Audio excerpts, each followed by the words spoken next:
Good afternoon all of you. अब हम लोगों के पास केमिकल काइनेटिक्स का कुछ बचा हुआ एक अंतिम क्वेश्चन है, जिसकी क्लास हमने पहले आपको पढ़ाए थे शॉर्ट में। अभिक्रिया की दर की परिभाषा हमने आपको बता दिया है। अभिक्रिया की दर का मात्रक भी आपको बता दिए हैं। उसी अभिक्रिया की दर को प्रभावित करने वाला कौन सा कारक होता है, यह एक बचा हुआ था और मेरा मन कर रहा था इसको हम नहीं बतावें, लेकिन फिर मेरा मन किया कि नहीं, इसको हम बता दें, क्योंकि इसका क्वेश्चन नहीं के बराबर पूछता है। और पूछे या ना पूछे, हम तो A to Z पढ़ा रहे हैं, इसलिए अंतिम में जब मन जो डोल गया तब इस टॉपिक को हम लाकर खड़ा कर दिए। इसके बाद आपकी ऑब्जेक्टिव चलेगा। ऑब्जेक्टिव से पहले हमने जितने भी मात्रक आपको पढ़ाए हैं, जीरो कोटि का, फर्स्ट ऑर्डर का, सेकेंड ऑर्डर का, एनिमल कोटि, उसके उस सब का, और फर्स्ट ऑर्डर रिएक्शन का फार्मूला, जीरो कोटि का, हाफ लाइफ, सारा चीज को एक जगह ला करके हम खड़ा कर देंगे और सबको एक जगह इकट्ठा कर देंगे। उसका एक नेक्स्ट वीडियो में भेजेंगे ऑब्जेक्टिव से पहले, या ऑब्जेक्टिव के बाद भी दे सकते हैं, कोई जरूरी नहीं है कि उसके पहले भी। उसके बाद आपकी ऑब्जेक्टिव बचेगा तो ऑब्जेक्टिव भी दे देंगे, और ऑब्जेक्टिव में हम जो बताएंगे वह एकदम मोस्ट इम्पोर्टेंट ऑब्जेक्टिव होगा। फिर जब लॉकडाउन टूटेगा तो आपका असाइनमेंट तो है, आपकी सॉलिड स्टेट का भी असाइनमेंट का रिव्यू कराएंगे, तत्वों के वर्गीकरण का भी करवाएंगे। हम जो सब पढ़ा रहे, हम एक भी चीज नहीं छोड़ेंगे। आप पीछे प्लॉट जो है खाली कर सकते हैं, लेकिन हम डटे रहेंगे। हम एक एक चीज को आपकी रिव्यू करा देंगे, क्योंकि आपकी रिव्यू कराएंगे तभी तो हम शान से बोल सकेंगे कि हमने ऐसा पढ़ाए हैं। इसलिए आप लोग निश्चिंत रहिए, सब हमारे मेमोरी में क्या है, लोड है। हमने क्या पढ़ा है, क्या नहीं पढ़ा है, इस सब हमको पता है। आ जाइए टॉपिक पर, उसके बाद फिर देखेंगे क्या होता है। तो यह थ्योरी है। अभी तक जो भी क्लास आपने समझा है उसी पर आधारित यह पॉइंट है। इसमें ज्यादा कुछ नहीं समझाएंगे, हल्का फल्का हिंट्स कर देंगे, क्योंकि पढ़ाया हुआ चीज है। आप केमिकल काइनेटिक्स का सारा चीज समझ चुके हैं। सारे चीजों को समझने के बाद अब अंतिम में यह टॉपिक आया। यह भी जो टॉपिक है खाली ऊपरी तरह हल्का समझा देते हैं। अभिक्रिया की दर को प्रभावित करने वाला कारक, factors affecting rate of reaction. तो इसके क्या होंगे, निम्नलिखित कारक होते हैं। पहला क्या है, अभिकारक का सांद्रण, concentration of reaction. Concentration of reaction आप तो जानते हैं कि अभिकारक का सांद्रण में क्या होगा। अगर अभिकारकों की सांद्रता बढ़ा दिया जाता है तो अभिक्रिया का वेग भी क्या होता है, बढ़ जाता है। पता है कि जैसे ही अभिकारकों की सांद्रता को बढ़ाएंगे कि अभिक्रिया का वेग भी क्या होगा, बढ़ जाएगा। तो ऑब्जेक्टिव के लिए कम आएगा, और सही कहिए दिया ऑब्जेक्टिव के लिए हमने बता भी रहे हैं टॉपिक। अब दूसरा है ताप का प्रभाव, इफेक्ट ऑफ टेम्परेचर। यह ताप का प्रभाव क्या है, कहता है जब ताप को बढ़ाते हैं तो अभिक्रिया का वेग भी क्या होता है, बढ़ जाता है। जब टेम्परेचर को बढ़ाएंगे, अभिक्रिया का जो वेग होगा उसका भी दर का जो मान होगा वह भी क्या होता है, बढ़ जाता है। ठीक है। तीसरा है अभिकारकों एवं उत्पादों की प्रकृति, nature of reactants and product. किसी रासायनिक प्रतिक्रिया में अभिकारकों के बंधन टूटता है।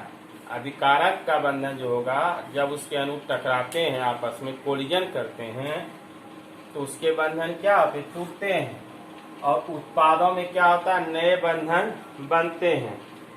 इसी प्रक्रिया को अभिक्रिया का वेग बंधनों की प्रकृति पे क्या होता है, यह निर्भर करता है। चलिए नेक्स्ट है विकिरण का प्रभाव, इफेक्ट ऑफ रेडिएशन। विकिरण क्या होगा, इसको थोड़ा समझ लीजिए।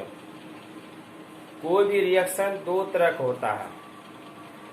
अगर किसी भी रिएक्शन को डार्क में कराएंगे तो रिएक्शन तो होगा ही, उससे उत्पाद भी बनेगा, लेकिन उसकी गति में क्या होगा, रफ्तार धीमा होगा।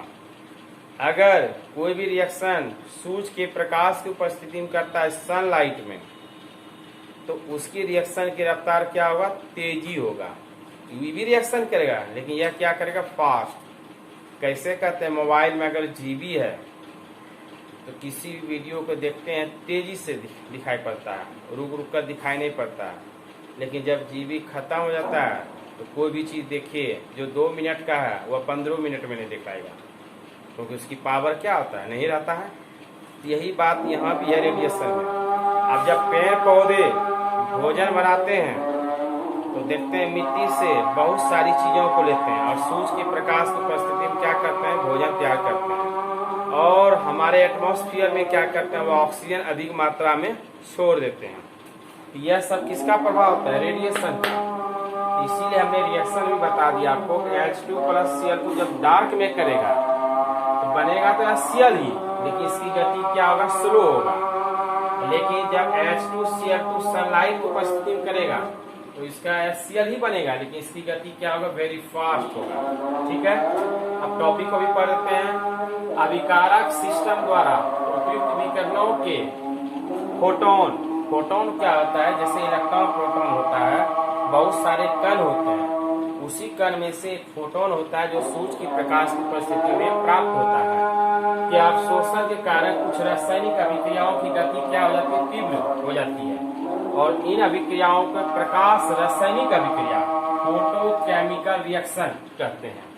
अब उसी फोटोकेमिकल रिएक्शन में आपने देखा 2 तरह का रिएक्शन हमने बता दिया, स्लो का और वेरी फास्ट का। अब 5वां आता है उत्प्रेरक, इफेक्ट ऑफ कैटलिस्ट। उत्प्रेरक भी 2 तरह का होता है, उतना यहाँ बड़ा एक्सप्लेनेशन हमने नहीं किया है। एक होता है पॉजिटिव कैटलिस्ट, एक होता है निगेटिव। तो यहाँ हमने शॉर्ट में आपको बताया है कि जो कि अगर एग्जाम में पूछे तो आप आसानी से इसको लिख सकें। ठीक है, कैटलिस्ट सब की चर्चा ऑर्गेनिक विशेष करेंगे। अब कहता है वे पदार्थ जो अभिक्रिया की दर को बढ़ा देती है। जब अभिक्रिया की दर को बढ़ाएगा किसके कारण, कैटलिस्ट के कारण, उत्प्रेरक के कारण। तो जैसे कैटलिस्ट क्या करता है कि अभिक्रिया की दर को बढ़ाता है, तो यह क्या करेगा, सक्रियण ऊर्जा, यानी जो सक्रियण का वेग होता है इसको क्या करता है, घटा देता है, जिससे यह क्या कहा जाता है, उत्प्रेरक का प्रभाव कर जाती है। क्लियर हो गया, छोटा छोटा हमने कर दिया है जिससे कि याद करने में आपको सहूलियत होगा। अब आया क्षेत्रफल का प्रभाव, इफेक्ट ऑफ एरिया।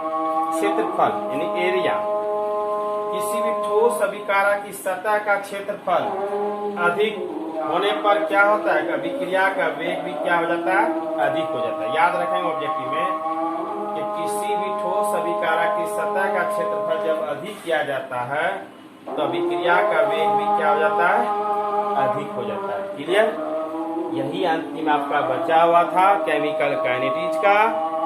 सो हमने इसको खत्म कर दिया। अब बचा नूनू सिर्फ ऑब्जेक्टिव बचा है, वह भी ऑब्जेक्टिव अभी हम पूरा कर देंगे। आज यह चैप्टर को हम अंतिम में खत्म करके ही छोड़ेंगे, फिर कल से सोचा जाएगा। और आप लोगों का से हमने कमेंट मांगा था, लेकिन कमेंट क्या करेंगे, आप लोग तो वीडियो देखते ही नहीं है। आप जैसे मान लिया आज अभी हमने मांगा, अभी वीडियो अगर देखते उधर से रिप्लाई करते, लेकिन कोई रिप्लाई जवाब नहीं है। और जो करेंगे सर ये करेंगे, सब हमारे माथे मर दिए हैं। लॉकडाउन टूटेगा तो उसमें भी क्या होगा, हमारा ही माथा पे ज्यादा बर्डन आएगा। आप तो मजे हैं, बल्ले बल्ले, ज्यादा क्या है परेशानी, हम ही को है। सब तरह का तरफा हम ही को झेलना पड़ेगा। अरे आप कुछ कमेंट कीजिए, फोन कीजिए, व्हाट्सएप ग्रुप में बब जो है मेरे पर्सनल ग्रुप में कहिए कि न्यूमेरिकल चाहिए कि नहीं चाहिए। कुछ नहीं बोल रहे हैं, चुपचाप बैठे हुए, एक भी लड़का फोन नहीं करता है। हाँ न्यूमेरिकल चाहिए कि नहीं चाहिए, और बताइए कि नहीं बताइए। इतने बता दिए हैं, कहता है बाप बाप कर रहा है, तो उसका क्या कहें। चलिए, इसीलिए मेहरबानी करके हमने यह टॉपिक को आपको बता दिया। अब आपके पास कहने का कुछ मौका नहीं रहा, अथाह समुद्र का नॉलेज दे दिया आपको। अब इस नॉलेज को आप एक जगह एकत्रित करके रखते जाइए, बाकी फिजिकल में गर्दा नंबर उठाइएगा। इस बार भी रिजल्ट देखिए कितना बेहतरीन सब उठा है। जैसे जैसे बताते चले गए वैसे वैसे स्टूडेंट करते चला गया, वैसे सबका स्टूडेंट उठा है। 90 उठा है, 84 उठा है, 96 भी उठा है। तो सब तरह का स्टूडेंट होता है। जो हमारे साथ चलता है, जो हमारे अनुसार चलता है, हमारे अनुसार सुनता है, हम जो कहते हैं वो करता है, वैसे स्टूडेंट ही क्या करेगा, 90 का ख्वाब रखेगा। और जो नहीं करता है तो 60 आ गया तो उसके लिए बहुत आ गया। थैंक यू, धन्यवाद।